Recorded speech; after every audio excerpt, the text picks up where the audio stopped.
يضلل فلا هادي له وأشهد أن لا إله إلا الله وحده لا شريك له وأشهد أن محمدا عبده ورسوله صلى الله عليه وعلى آله وصحابته أجمعين ومن تبعهم بإحسان إلى يوم الدين. يا أيها الذين آمنوا اتقوا الله حق تقاته ولا تموتن إلا وأنتم مسلمون. يا أيها الناس اتقوا ربكم الذي خلقكم من نفس واحدة وخلق منها زوجها وبث منهما رجالا كثيرا ونساء واتقوا الله الذي تساءلون به والأرحام إن الله كان عليكم رقيبا. يا أيها الذين آمنوا اتقوا الله وقولوا قولا سديدا يصلح لكم أعمالكم ويغفر لكم ذنوبكم ومن يطع الله ورسوله فقد فاز فوزا عظيما. أما بعد فإن أصدق الحديث كتاب الله وخير الهدي هدي محمد صلى الله عليه وعلى آله وسلم وشر الأمور محدثاتها فإن كل محدثة بدعة وكل بدعة ضلالة وكل ضلالة في النار. Ikhwani fid din, rahimani wa rahimakumullah. Pada kesempatan yang mulia ini insyaallah taala kita akan mengkaji silsilah Rasail Al-Syekh Muhammad bin Abdul Wahhab rahimahullahu taala, yang akan kita mulai dengan Thalathatul Usul. Beliau Syekh Muhammad bin Abdul Wahhab sudah kita kenal semuanya, salah seorang ulama al-mujaddid wal mujahid. Beliau dilahirkan pada tahun 1115 Hijriyah di satu kota yang bernama Uyainah. Kota ini sekarang adalah bagian selatan dari kota Riyadh, yakni ibu kota Saudi Arabia. Beliau tumbuh dalam keluarga yang mencintai ilmu dan keluarga yang saleh. Bapaknya sendiri adalah seorang qadhi, seorang hakim. Artinya bapaknya juga memang salah seorang ulama pada waktu itu. Karena untuk diangkat menjadi seorang qadhi tentunya harus memiliki ilmu, harus memiliki ilmu yang mendalam. Jadi sedari kecil beliau sudah belajar kepada bapaknya sendiri, terutama dalam fikih mazhab Hambali. Karena di Najd pada waktu itu terkenal dengan mazhab Hambali. Meskipun dalam akidah mereka pada waktu itu kebanyakannya adalah akidah Asy'ariyah, Maturidiyah, bukan akidah Ahlus Sunnah wal Jamaah. Dan juga beliau menghafal Quran sejak kecil kepada bapaknya. Lalu beliau kemudian pergi ke Makkah dan Madinah. Tujuan awalnya untuk melaksanakan haji dan berziarah ke Masjid Nabi sallallahu alaihi wasallam, sekaligus untuk menuntut ilmu kepada para ulama Ahlus Sunnah wal Jamaah yang ada di kota Makkah dan Madinah. Demikian pula beliau pergi ke Ahsa, juga ke negeri Irak, untuk menuntut ilmu kepada para ulama yang ada di sana. Selama beliau menuntut ilmu, beliau banyak menelaah kitab-kitab Syekhul Islam Ibn Taimiyah rahimahullahu taala, juga kitab-kitabnya Syekhul Islam Ibn Qayyim rahimahullahu taala, yang mana sudah dikenal bahwasannya kedua ulama ini sangat kuat berpegang teguhnya dengan akidatu ahli sunnah wal jamaah, akidatu salafus salih, akidatu Rasulullah sallallahu alaihi wa ala alihi wasallam dan para sahabatnya. Ini Ini diantara hal yang sangat mempengaruhi ya, Syekh Muhammad bin Abdul Wahhab rahimahullahu taala. Kemudian beliau kembali ke kampungnya, memulai dakwah di sana, sehingga dakwahnya didengar oleh Amir kota Uyainah ya. Amir kota Uyainah yaitu Ibnu Muammar ya. Dan Ibnu Muammar memberikan dukungan kepada beliau, sehingga pada waktu itu Imam Ibnu Muammar dan Syekh Muhammad bin Abdul Wahhab rahimahumullah ta'ala sempat menghancurkan berbagai macam bentuk kesyirikan-kesyirikan ya, seperti kuburannya Zaid bin Khattab ya, yang diagungkan oleh penduduk Najd waktu itu ya, dan dihancurkan oleh beliau ya. Beliau berdakwah, mengajak kepada Allah, mengajarkan akidah Ahlus Sunnah wal Jamaah, sampai suatu hari datang berita dari penguasa Al-Ahsa yang biasa memberikan sejumlah harta kepada Ibnu Muammar, penguasa Uyainah ya. Dia mengancam, kalau engkau tidak mengusir Muhammad bin Abdul Wahhab, maka saya tidak akan lagi memberikan upeti ya, sebagaimana biasa saya berikan. Lalu Syekh Muhammad bin Abdul Wahhab menenangkan beliau dan menasihati beliau bahwasannya apa yang ada di sisi Allah Subhanahu wa taala itu lebih baik dan lebih kekal akibatnya ya. Akan tetapi pada akhirnya beliau diusir ya. Beliau diusir dari Uyainah. Kemudian beliau pergi ke Dir'iyah ya. Pergi ke rumah salah seorang muridnya di Dir'iyah. Orang-orang di Dir'iyah telah mendengarkan dakwah Syekh Muhammad bin Abdul Wahhab rahimahullahu taala, termasuk amirnya ya. Amir ad-Dir'iyah Al-Imam Al-Amir Muhammad bin Saud rahimahullahu taala rahmatan wasi'ah ya. Beliau telah mendengarkan dakwah Syekh Muhammad bin Abdul Wahhab rahimahullahu taala iya. Namun sebelum beliau mendengarkan berita tentang kedatangan Syekh, ternyata istrinya telah mendengarkan lebih dahulu ya. Istrinya Al-Imam Muhammad bin Saud rahimahullahu taala telah mendengarkan kedatangan Syekh Muhammad ke negeri mereka ya. Dan dia telah mengetahui tentang dakwah Syekh Muhammad bin Abdul Wahhab rahimahullahu taala, sehingga awal kali Al-Imam Muhammad bin Saud Al-Amir menerima dakwah Syekh Muhammad bin Abdul Wahhab itu dari nasihatnya istri ya, dari nasihat istrinya ya. Lalu kata Al-Imam Muhammad bin Saud, kalau begitu undang beliau kemari. Undang beliau kemari. Tapi kata istrinya, tidak, engkaulah yang datang ke sana, agar orang tahu engkau memuliakan beliau ya.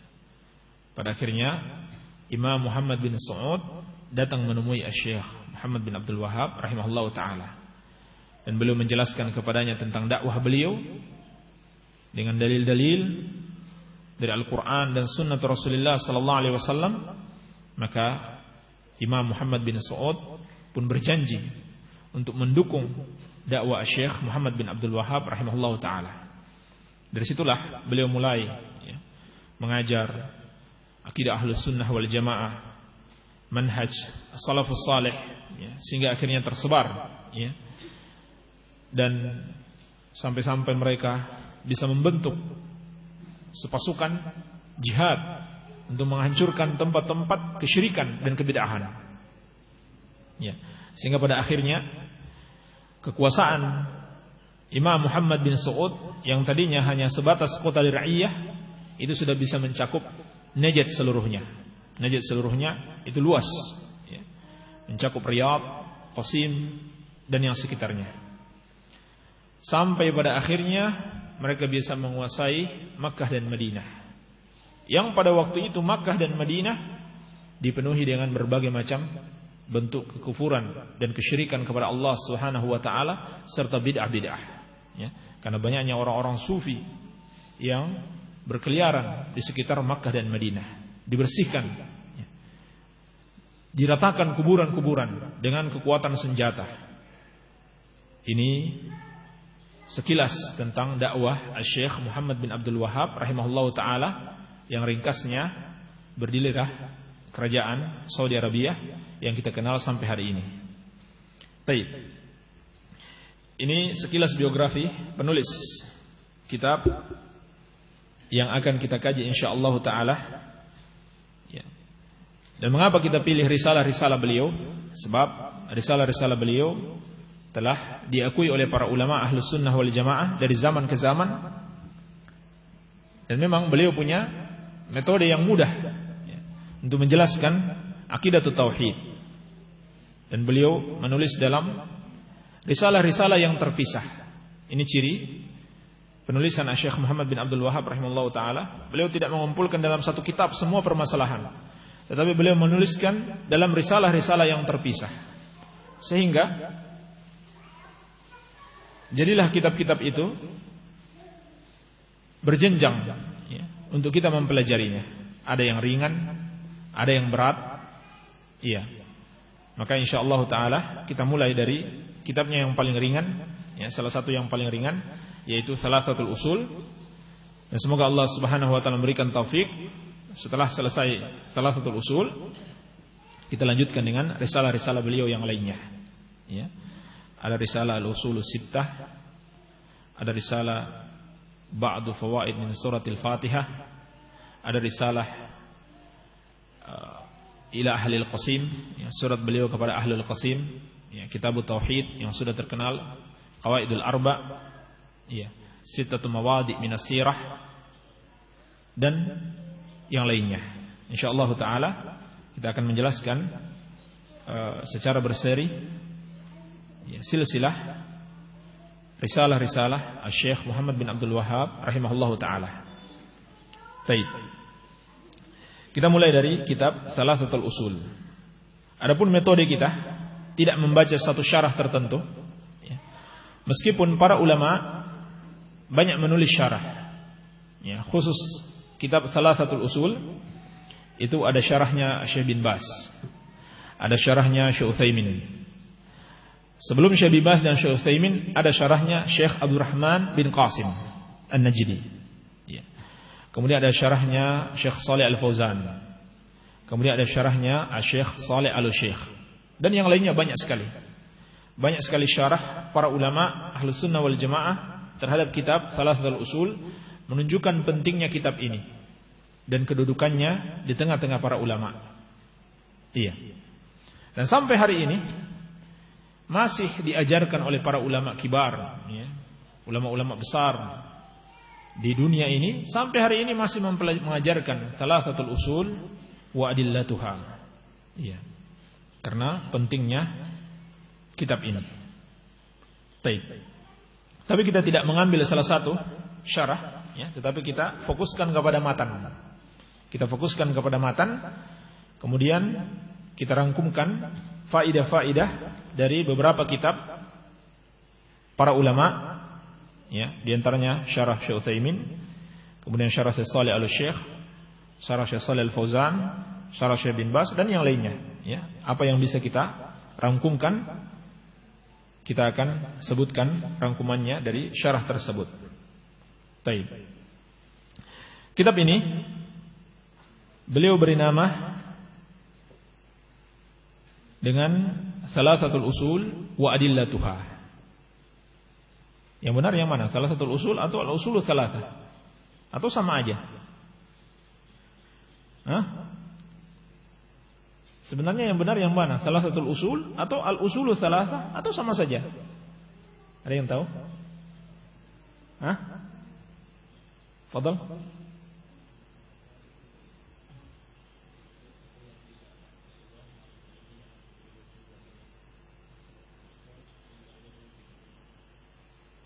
Baik, ahsan, barakallahu fiik. Ini sebenarnya adalah dua kitab yang berbeda. adalah dua kitab yang berbeda. Thalathatul Usul dan Al-Usulul Thalathah. Ya. Perbedaannya, Thalathatul Usul itu memiliki 3 muqaddimah yang sangat penting sekali. Adapun Usulul Thalathah itu langsung kepada isinya. Namun hakikatnya sama untuk menjelaskan tentang Al-Usulul Thalathah. 3 landasan utama. 3 usul, 3 pokok di dalam akidah Islam, yaitu mengenal Allah, nabinya, dan Islam. Iya. Hanya bedanya Al-Usulul Thalathah itu lebih tipis, lebih sedikit, dan beliau sebutkan dalam bentuk tanya jawab. Iya. Dan tidak ada muqaddimah di situ. Jadi yang akan kita kaji adalah Thalathatul Usul, yang dimana di situ ada 3 muqaddimah yang sangat penting. Insyaallah taala akan kita bahas satu persatu. Baik. Beliau memberikan judul kitab ini Thalathatul Usul wa Adillatuha, 3 landasan utama dan dalil-dalilnya. 3 landasan utama dan dalil-dalilnya. Asal dari pembahasan kitab ini adalah 3 perkara yang paling penting untuk dipelajari oleh setiap muslim. Dan 3 perkara yang pertama sekali akan ditanyakan apabila kita meninggalkan kehidupan dunia ini, yaitu kita masuk kepada alam barzakh, alam kubur. Maka 3 perkara ini yang pertama akan ditanyakan, ya, sebagaimana dalam hadis-hadis yang mutawatir dari Rasulullah sallallahu alaihi wasallam tentang adanya fitnatul qabr, fitnah kubur, yakni pertanyaan 2 malaikat. Ketika setiap hamba dikuburkan, maka akan datang kepadanya 2 malaikat. Dia didudukkan, lalu ditanya, man rabbuka wa madinuka wa man nabiyyuk. Siapa Rabbmu, apa agamamu, dan siapa nabimu. Orang-orang yang beriman, dia akan menjawab dengan jawaban yang benar, jawaban yang tepat. Rabb kami adalah Allah, Rabbku adalah Allah, agamaku Islam, dan nabiku adalah Muhammad sallallahu alaihi wa ala alihi wasallam. Iya. Sampai suatu hari berkata Aisyah radhiyallahu anha bahwasannya beliau mengkhawatirkan tentang fitnah kubur, sehingga beliau mengatakan, fa kaifa bi wa ana imra'atun da'ifah. Bagaimana denganku ya Rasulullah, padahal aku ini wanita yang lemah. Padahal aku adalah wanita yang lemah. Apa jawab Rasulullah sallallahu alaihi wasallam? Yuthabbitullahu alladhina amanu bil qawli tsabit fil hayatid dunya wa fil akhirah. Allah Subhanahu wa taala akan mengokohkan orang-orang yang beriman dengan perkataan yang kokoh. Maksudnya adalah jawaban yang tepat. Fil hayatid dunya wa fil akhirah, dalam kehidupan dunia dan dalam kehidupan akhirat.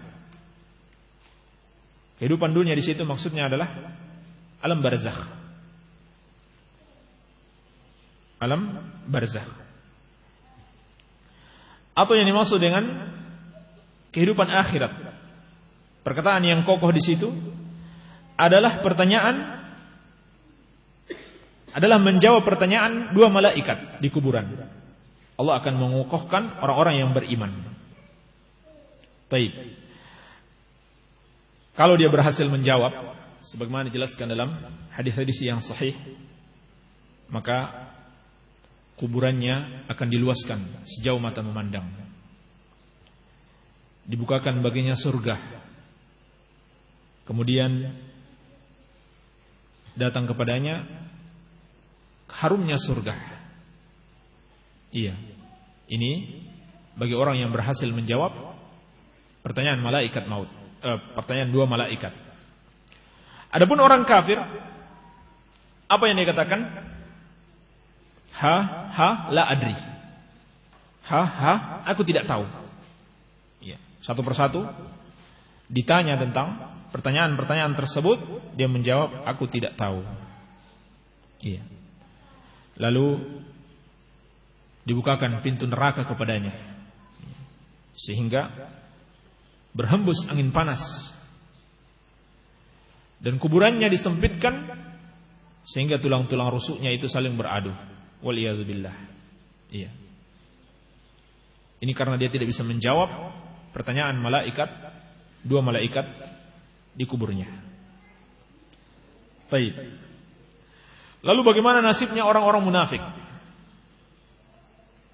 Tadi kita sebutkan jawaban orang mukmin, orang kafir, sekarang orang munafik. Orang munafik dan orang yang ragu dalam keimanannya. Apa jawabannya mereka?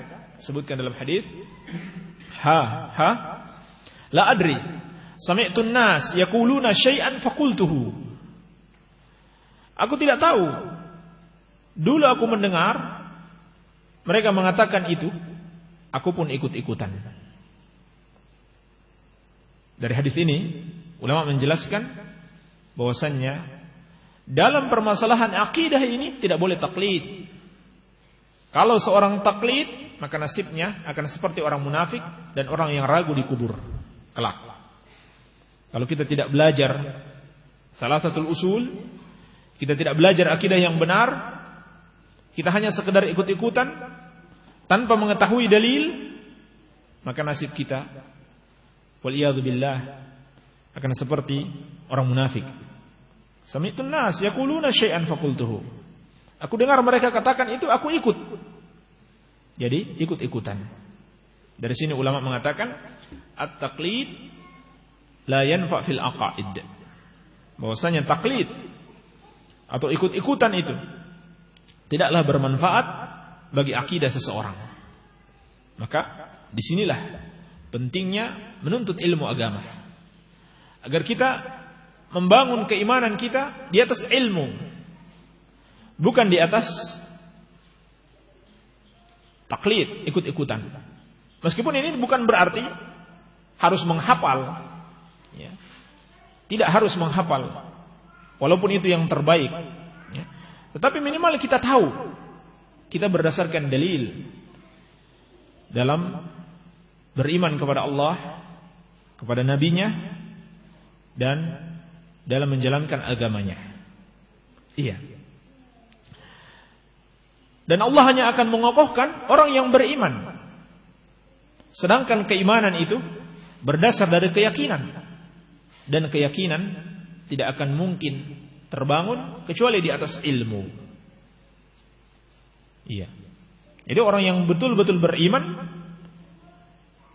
yang benar-benar yakin, dan keyakinan tidak akan mungkin dibangun kecuali dengan ilmu. Iya. Kalau dibangun di atas kejahilan, maka itu bukan iman yang benar, bukan keyakinan yang benar. Maka disinilah penting sekali kita untuk mempelajari akidah ini dari Al-Quran dan dari Sunnah Rasulullah Sallallahu Alaihi Wasallam. Baik. Kemudian beliau memulai kitabnya dengan ucapan Bismillahirrahmanirrahim, iktidaan bi kitabillahi azza wa jalla, ya. Sebagai bentuk peneladanan terhadap kitab Allah Subhanahu wa taala, yaitu Al-Qur'an, dimulai dengan ucapan Bismillahirrahmanirrahim. Iya. Dan ulama sepakat bahwasannya Bismillahirrahmanirrahim merupakan bagian dari surat An-Naml. Innahu min Sulaiman wa innahu Bismillahirrahmanirrahim. Ini disepakati oleh seluruh ulama. Ulama juga sepakat bahwa Bismillah bukan bagian dari surat At-Taubah. Bukan bagian dari surat At-Taubah.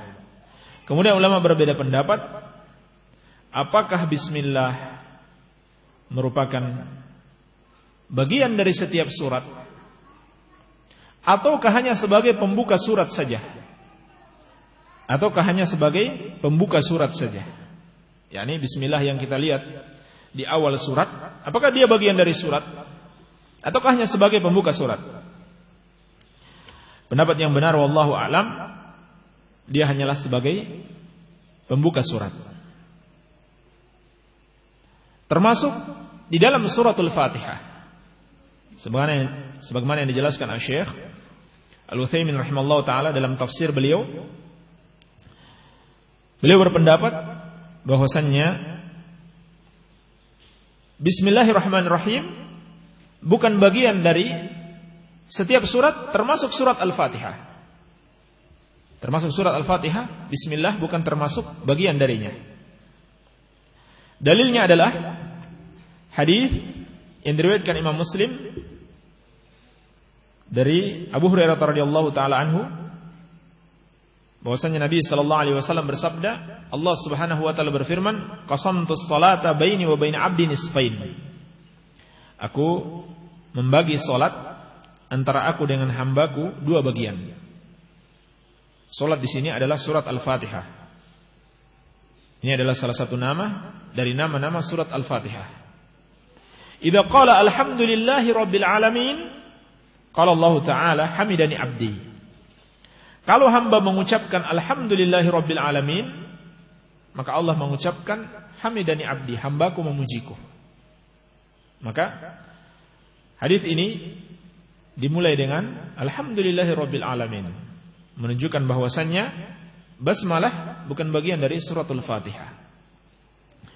Demikian pula dalam Sahih Muslim dari Anas bin Malik radhiyallahu taala anhu, beliau mengatakan, "Shallaitu khalfan Nabi sallallahu alaihi wasallam wa Abi Bakar wa Umar, fakanu la yadhkuruna bismillahirrahmanirrahim fi awwali qira'atin wala fi akhiriha." Aku salat bersama Rasulullah sallallahu alaihi wasallam, bersama Abu Bakar, bersama Umar. Mereka semuanya tidak mengucapkan bismillahirrahmanirrahim pada awal bacaan, tidak pula pada akhirnya. Dijelaskan dalam riwayat yang lain, tidak mengucapkan di sini maksudnya tidak dikeraskan, tetapi diucapkan dengan pelan. Ini kata Syekh Utsaimin rahimallahu taala adalah dalil bahwasannya ucapan basmalah bukan bagian dari suratul Fatihah. Baik. Kemudian memulai kitab dengan basmalah juga sebagai bentuk peneladanan terhadap sunnah Rasulullah sallallahu alaihi wasallam, di mana Nabi sallallahu alaihi wasallam dalam surat-surat beliau itu dimulai dengan bismillahirrahmanirrahim. Seperti surat beliau kepada Herakl, Azimur Rum, dalam riwayat Bukhari Muslim, itu dimulai dengan bismillahirrahmanirrahim min Muhammad ibn Abdullah wa rasulih ila Herakl Azimur Rum. Dimulai dengan bismillahirrahmanirrahim dari Muhammad, hamba Allah dan Rasulnya, kepada Herakl, penguasa Rum. Salamun ala man ittaba'al huda, dan seterusnya. Juga dalam riwayat Muslim pada perjanjian Hudaybiyah, Nabi sallallahu alaihi wasallam memerintahkan Ali bin Abi Thalib radhiyallahu anhu, "Uktubi syarta bainana bismillahirrahmanirrahim." Tulislah perjanjian antara kami dengan bismillahirrahmanirrahim. Iya. Jadi memulai suatu tulisan dengan bismillahirrahmanirrahim adalah sunnatul Rasulullah sallallahu alaihi wasallam. Demikian pula para ulama menulis kitab-kitab mereka, ulama-ulama sebelumnya itu juga dimulai dengan bismillahirrahmanirrahim, seperti Sahih Bukhari, Sahih Muslim, dan yang lainnya dimulai dengan bismillahirrahmanirrahim. Adapun hadis yang sering digunakan oleh para ulama untuk menjelaskan wajibnya menggunakan atau memulai suatu amalan dengan bismillah, yang berbunyi kullu amrin dzibalin la yubda fihi bismillahirrahmanirrahim fahuwa abtar. Setiap perkara penting yang tidak dimulai dengan bismillahirrahmanirrahim, maka dia terputus. Yani terputus dari keberkahan. Maka hadisnya dhaif sebagaimana dijelaskan Asy-Syaikh Al-Albani rahimallahu taala dalam muqaddimah Irwaul Ghalil. Hadis tersebut dhaif wallahu alam. Baik. Adapun makna bismillah, kata bismi al-jar wal majrur, huruf jar dan isim majrur, muta'alliqun bi mahdhuf, yang terkait dengan sesuatu yang dihapus. Apa yang dihapus itu? Fi'lun muakhkhar, fi'il yang diakhirkan, munasibun lil maqam, yang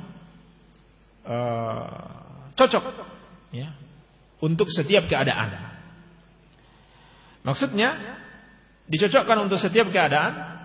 Kalau mau menulis berarti ditakdirkan bismillahi aktub, aku dengan nama Allah aku menulis. Kalau keadaannya mau makan, bismillahi akul, bismillah aku mau makan, dan seterusnya. Taib. Adapun faidah penting dari dimulainya sesuatu dengan bismillah ada dua. Faidah yang pertama untuk tabarruk ya, dengan nama Allah Subhanahu wa taala. Sehingga penting sekali dimulai dengan ucapan bismillah. Makanya ketika ditakdirkan pun ditakdirkan dengan bismillahi aktub, bukan aktubu bismillah, sebab harus dimulai dengan bismillah untuk tabarruk ya, dengan memulai suatu amalan dengan ucapan bismillahirrahmanirrahim. Tabarruk itu artinya thalabul barakah, mencari keberkahan. Dan keberkahan itu maknanya kathratul khair wa thubutuhu, kebaikan yang banyak dan kebaikan yang terus-menerus ada. Ini artinya keberkahan. Maka ketika kita memulai satu amalan dengan ucapan bismillah atau dengan pujian-pujian kepada Allah, maka berarti kita mengharapkan keberkahan dari Allah Subhanahu wa taala, mengharapkan adanya kebaikan yang banyak dan kebaikan yang terus-menerus ada di dalam amalan yang akan kita kerjakan. Ini faidah yang pertama kalau kita memulai suatu amalan dengan bismillahirrahmanirrahim. Faidah yang kedua, untuk al-isti'anatu billah, meminta pertolongan kepada Allah Subhanahu wa taala. Iya. Dan dari sisi bahasa dikedepankan ucapan bismillah dibanding aktub atau usannif, itu bermakna pembatasan. Seperti kita mengucapkan iyyaka na'budu wa iyyaka nasta'in. Itu dibalik yang biasanya na'budu iyyaka atau nasta'inu iyyaka menjadi iyyaka na'budu wa iyyaka nasta'in. Itu bermakna untuk pembatasan, al-hasr. Artinya kita benar-benar hanya minta tolong kepada Allah, hanya beribadah kepada Allah Subhanahu wa taala. Ini dari sisi bahasa. Yang dari situ bermakna bahwasanya ucapan bismillahirrahmanirrahim untuk al-isti'anatu billah, memohon pertolongan Allah Subhanahu wa taala. Baik. Maka dari situ ada dua peringatan penting. Peringatan yang pertama, bahwasannya di dalam memulai setiap amalan atau aktivitas apapun, kita selalu membutuhkan pertolongan Allah Subhanahu wa taala. Ini harus senantiasa tertanam dalam akidah seorang muslim, bahwasanya dalam segala keadaan apapun dia selalu membutuhkan pertolongan Allah Subhanahu wa taala. Dan apabila seorang meminta pertolongan kepada selain Allah dalam perkara yang tidak mampu dikabulkan kecuali hanya oleh Allah, maka dia terjatuh dalam perbuatan menyekutukan Allah Subhanahu wa taala. Ini peringatan yang pertama. Peringatan yang kedua, bahwasannya ketika kita memulai satu amalan dengan bismillahirrahmanirrahim, maka itu berarti peringatan bagi kita bahwasannya di dalam melaksanakan amalan kita haruslah sesuai dengan syariat Allah Subhanahu wa taala. Haruslah sesuai dengan syariat Allah Subhanahu wa taala. Kalau kita menulis sebuah kitab, kita mulai dengan bismillah, maka kita tidak boleh menulis hal-hal yang bertentangan dengan syariat Allah Subhanahu wa taala. Dari awal kita sudah diperingatkan. Kalau kita mau belajar, hendaklah kita senantiasa takwa kepada Allah Subhanahu wa taala. Ini merupakan salah satu syarat untuk bisa meraih ilmu, takwa kepada Allah Subhanahu wa taala. Kalau kita bermaksiat kepadanya, kita tidak akan ditolong oleh Allah Subhanahu wa taala.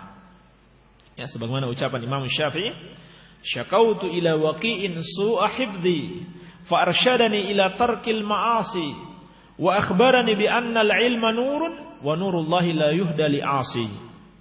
Kata Imam Syafi'i rahimallahu taala, aku mengeluhkan kepada Imam Waqi' tentang hafalanku, maka dia membimbingku untuk meninggalkan kemaksiatan, dan dia mengabarkan kepadaku bahwa ilmu itu adalah cahaya, dan cahaya Allah tidak akan diberikan kepada orang yang bermaksiat. Demikian pula kita mencari rezeki, kita mulai dengan bismillah, maka sudah sepatutnya kita menjauhi hal-hal yang diharamkan Allah Subhanahu wa taala. Dari awal sebelum kita melakukan, kita sudah diperingatkan dengan ucapan kita sendiri, dengan ucapan bismillah atau alhamdulillah atau Allahu akbar, apa saja nama-nama Allah Subhanahu wa taala, kita mulai dengannya. Maka itu sebagai peringatan bagi kita untuk selalu mengikuti syariat Allah tabaraka wa taala. Baik, barangkali ini yang bisa kita sampaikan pada kesempatan kali ini. Semoga ada manfaatnya. Wabillahi taufiq walhamdulillahi rabbil alamin. Wassalamualaikum warahmatullahi wabarakatuh.